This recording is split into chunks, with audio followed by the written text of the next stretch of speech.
There's so much talk that communication is something that we all need to work on and something that affects all areas of our lives. And I think you think that is true too, right? Like communication most definitely affects marriage, it affects all relationships, friendship, kids. What about communication with employees in business, partnerships, podcasting, like everything we do? I don't know if everything we do, but like a lot of what we do has communication involved in it. And that's a lot of potential for miscommunication. So, why is communication a challenge? I think there is so many content already and so many books and podcasts and courses and things on how you can improve communication.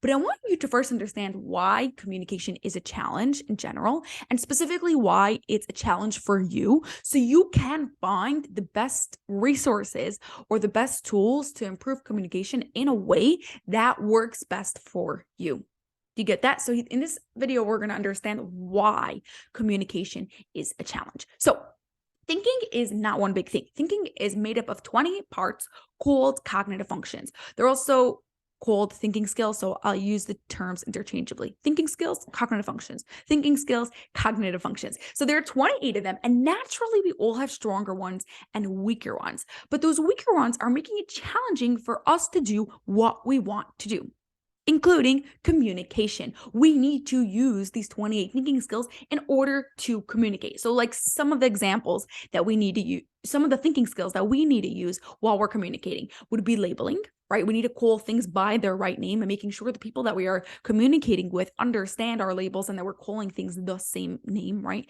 Have you ever been in like an argument with someone and like midway through, then they're like, oh, I always thought you were talking about X, like something completely different. Even though you were using the same term, you defined it differently. That comes back to labeling. You had the same label, but you had different definition for those labels. That's one thinking skill. Another one is giving a thoughtful response, being able to express yourself clearly and cohesively. So whether that's verbal, whether that's written, can you express yourself thoughtfully in a clear, thoughtful response? Another one is stopping and thinking. I don't think you need me to explain to you why that is related to communication. Or what about searching for relevant cues, right? Cues, nonverbal cues that are a part of communication is another one of the the thinking skills. Now I could go on. There's a lot of the thinking skills that we use as we do communication. Now, if any of those thinking skills are weak, communication may be a challenge for you. But here's the thing. When we are communicating, it's never just one person. We are communicating with at least one other person and sometimes even more. Now, this other person has different strong, weak thinking skills in comparison to you. So you have one brain who functions in one way and communicates in one way and has one set of strong thinking skills, and another person that is communicating with that other person and has a different set of strong thinking skills. So now all of a sudden there is a clash. Even if both people think that they are communicating, they have different strong, weak cognitive functions. So they are communicating in different ways and they are having like gaps, and a lot of miscommunication is happening. Make sense? Yes. Good. I want to think for a moment. When was a time that you had miscommunication with a person? You thought that you said what you needed to say, and for some reason they just didn't get it. Put in the comments. I'll be curious to hear, and then let's see if we could break down and figure out which one of those cognitive functions are. And that's actually what we're going to do next. I want you to take the cognitive function assessment at likepeaksuniversity.com/CF.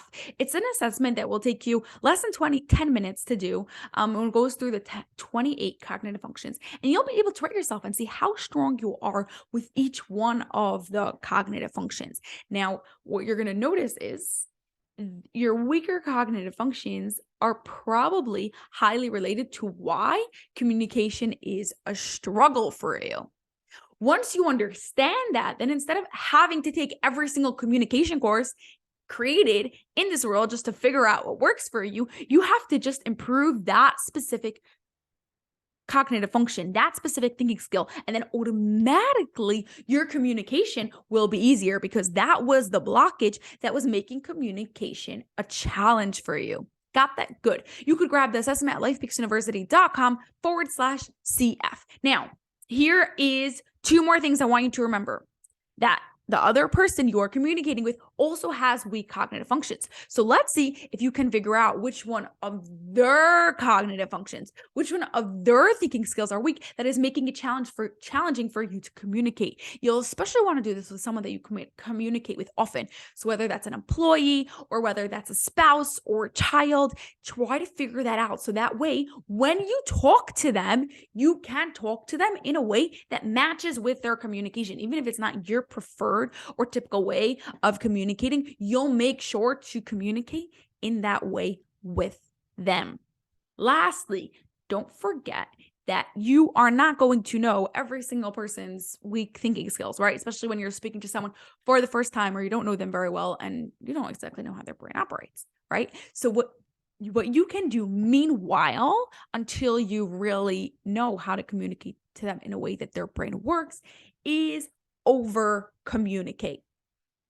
The more you communicate, the more places you are going to like hit the buttons of where it's possible that their cognitive functions are weak. Where is the gap? So there's less likely that there's going to be miscommunication. Okay, that is it. Drop in the comments a time when you had miscommunication, and we're going to figure out together which one of the cognitive functions we're getting in your way.